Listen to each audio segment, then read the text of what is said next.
This is the Stockwell-Roche Show, giving you real-time information you need to make educated decisions about buying and selling in the world-renowned Twin Cities. Now your hosts and real estate experts, Jason Stockwell and Josh Roche. The gift of life in this holiday season. We have a wonderful, wonderful show for you today, folks. And it couldn't come at a more appropriate time in this holiday season with everybody getting together and family members and loved ones and health and wellness and the gift of life. So we have a great, great show for you. I'm Jason Stockwell with RE/MAX Results. Josh Roche, RE/MAX Advantage Plus. And we got a big studio here today. Yeah, we have. Everybody's. Let me clarify. It's not just Josh and myself. Right. Myself sharing the gift of life. We have a lot of other people with us. So we have Maddie Bjorkum. How you doing, Maddie? I'm doing absolutely fantastic. Thanks for having me. And we have a lot of people with some great, great stories that you guys are going to love to hear. Now we have Sarah Barsness here, who's the director, the state director for the National Kidney Foundation. Welcome, Sarah. Thank you so much. We have Dawn Eldridge with RE/MAX Results. How are you doing, Dawn? Hi, Dawn. Very good. Hello. Diane Eldridge, no relation. No, I'm just kidding. I'm the mom. The mother of Dawn here. And we also have Bonnie Bemis. How you doing, Bonnie? I'm Bonnie. Bonnie. Bonnie. Yeah, great. Perfect. Thank you. I'm Good. delighted to be here. Awesome. So we've Lot of got a people. great show. We're going to be talking about some good stories about the gift of life and how you can help, and your donations and your loved ones and your resources and all kinds of things can help, and also making awareness, making this topic something that people are aware of, because I don't think of it as much as other things that seem to be a higher priority. I don't know why, or maybe more catastrophic, but we can get into that later on in the show. First, we want to talk about real estate a little bit on the market update. What's happening? Yeah, let's do a little bit of market update. Come to the end of the year, 2015. We had a great year, 2015, according to the statistics, right? Based off last year, and I'm going to do this based on statistics that are showing from last year to this year. New listings, we're up 5.2%. That's 4,000 more homes have been listed this year than last year. Nice. Pending sales, we're up 16.2% this year. It's all good things. Everything's pointing in the right direction for us here in the Twin City Metro. Closed sales, we've closed 13.6% more, which is 52,377 homes. More so. No wonder all these new realtors are popping up out of the woodwork everywhere. Yeah, they are coming. They are. Days on the market, we're down on days on the market. So the homes are selling faster, which is a good sign. What's the average time on the market right now? 75 days. That's great. 75 days is great. Last year was at 78. So median home prices, these are values. This is a valuable statistic. We're up 6.8% on median home sale prices right now. We're at median home sale price is $220,000. Average home sale price $263,000. That's up 4.1%. So all good things are happening right now here in the All good things Twin are Cities. happening in the real estate sales. We talked about that last week. Maddie B, any updates on mortgage? As far as mortgages go, we're still seeing steady interest rates.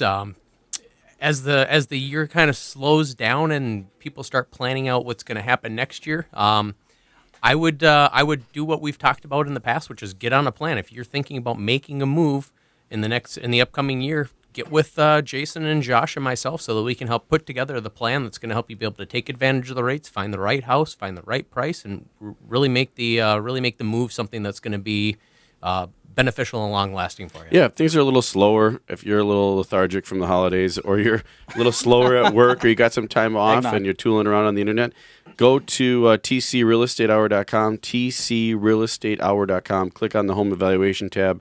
That'll give you a ballpark idea of what your home is worth now and will be worth if you choose to sell. Or if you have any other questions related to anything real estate, whether it's anything, could be really. assisted living, it could be your house, it could be moving, it could be apartments, it could be investments.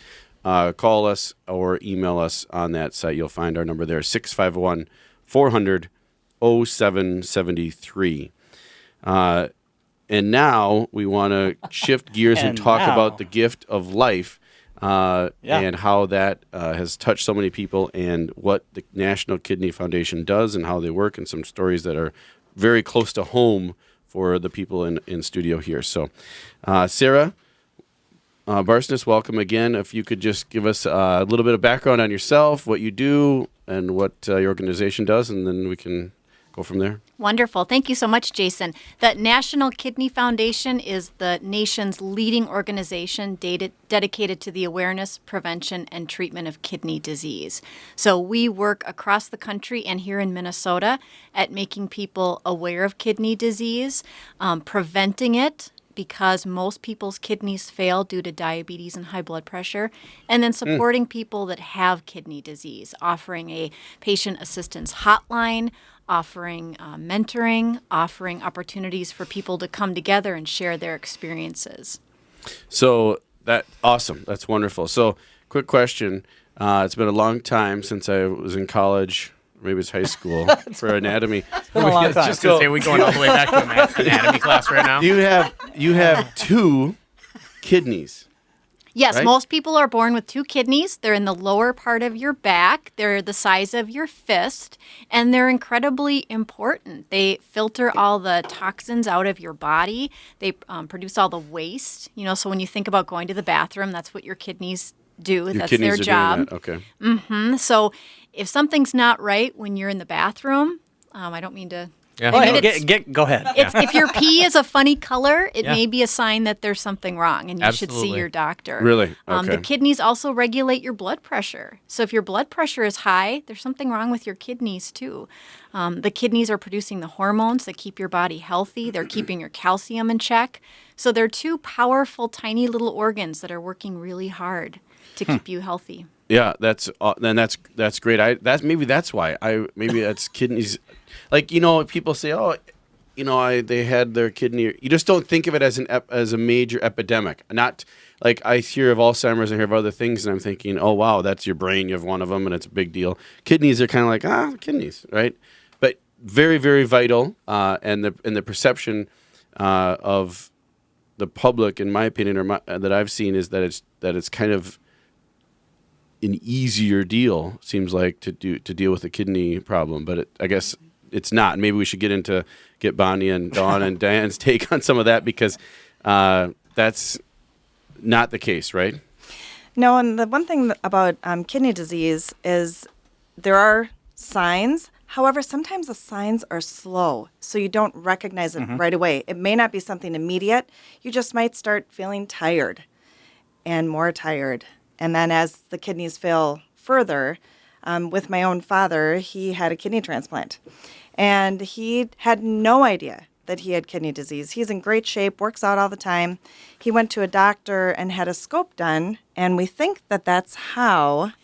Well, actually, he went into to the doctor, and they did a biopsy. And he was actually having a routine physical. So your husband's having, and your dad, He had Dawn, and your husband, Diane, is having a routine physical. He was having a routine physical, a corporate, routine physical exam.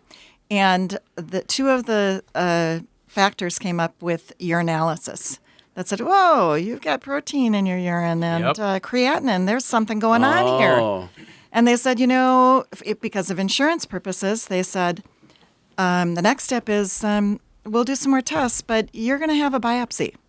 And so they ended up doing a biopsy of both kidneys and found that he had IgA nephropathy. It's an autoimmune disorder. And at the time he was diagnosed, now over almost 20 years ago, there was zero information out there about IgA nephropathy. Today, everybody knows about it. What is it again? I don't. IgA nephropathy. IgAs are the properties. Okay. Anyway, so both were. So once you're diagnosed with IgA, there are 3 things that can happen. You can stay that way for the rest of your life, or you can go immediately to failure, or you can go slowly to failure. With my husband, he went slowly to failure, and so he didn't feel the effects that a lot of people who have kidney disease feel immediately. That slow, he just kind of adjusted to feeling poorer. But when he went to transplant, he was down to 9% function between both kidneys. Wow. And when he woke up from transplant, he was like, wow, Really? I can't believe I was in this cloud. But you become accustomed to it. So because of the slow, you Slow progression. slowly get used to it, and then Yeah. you're like, oh, this is how I am. I'm always tired older, or I'm right. always. Yeah, he just slowly, you get used to it. For somebody who goes immediately to failure, they feel horrible. Instantly. Instantly. Yeah. And I have a question in regards because his 2 kidneys were at 9%. Does that mean that 91% of the toxins in his body were still staying there? His brain was also being affected by that. I His can imagine. thought process was not Oh. what it. That's a really good question. I am not a medical professional, so I wouldn't feel comfortable answering that. But I can tell you that your kidney's basic job is to filter out all of the toxins we eat and drink. Yep. So if they're not doing their job, It's got to go somewhere. And so it builds up in your body. And that's where you get the fluid retention, the fatigue, not feeling well, migraines. We often hear of people going to the emergency room with a migraine and being diagnosed with kidney failure. And once the kidneys fail, when they're gone, they're gone. It's dialysis or transplant. And there are 400,000 Americans right now who count on dialysis for survival. And there are over 100,000 Americans right now in need of a kidney transplant. Really? And the numbers are Wow. only projected to grow. 2/3 of people with kidney failure are there because of diabetes.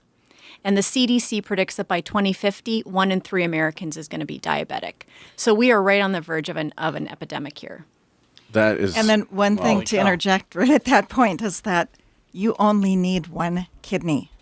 So think about everybody in this room could be a donor. Yeah. And everybody listening. Yeah, that is. Especially everybody listening. It's probably a bigger crowd. Yeah, it went silent there, Josh. I'm looking it up. All I can on think of Google. is like the stories you hear from like people in Mexico in the black market trade where they wake up, they hear the horror story. Oh, I woke up in a bathtub full of ice. How would somebody go about like What are you watching? how does Really? how does somebody go about figuring out whether or not they are a candidate to donate a kidney? And do they do like a blood test, and then you need to be like it goes from you to that person immediately? Like you're Well, let's get the details of that when we come back from break. But I wanted to make sure everybody heard what Dawn, Sarah, and Diane said. And I think maybe Diane said it. Your husband was discovered during a routine physical, right? Routine physical, yeah. And that with a urine sample, right? Exactly. Urine test. Yeah. So if you're feeling, if you're just going through life and you're like, well, I'm in my 40s or in my 50s or in my 60s, I guess I just naturally getting supposed old, to feel right. this way, and I feel crummy and I just don't have energy and whatnot. Get a physical. Just go in and get a routine physical blood test, urinary test, right? I mean, it's Yes. something you well, got to do. And the Kidney Foundation is there to help people with this process, too. It's Yeah, we'll get more amazing. with that when we get back, but that's a tip there for you. We'll be back with more on the gift of life and how you can help. I'm Jason Stockwell with Remax Results. Josh Roche, Remax Advantage Plus. We'll be back soon. This is my grown-up Christmas list.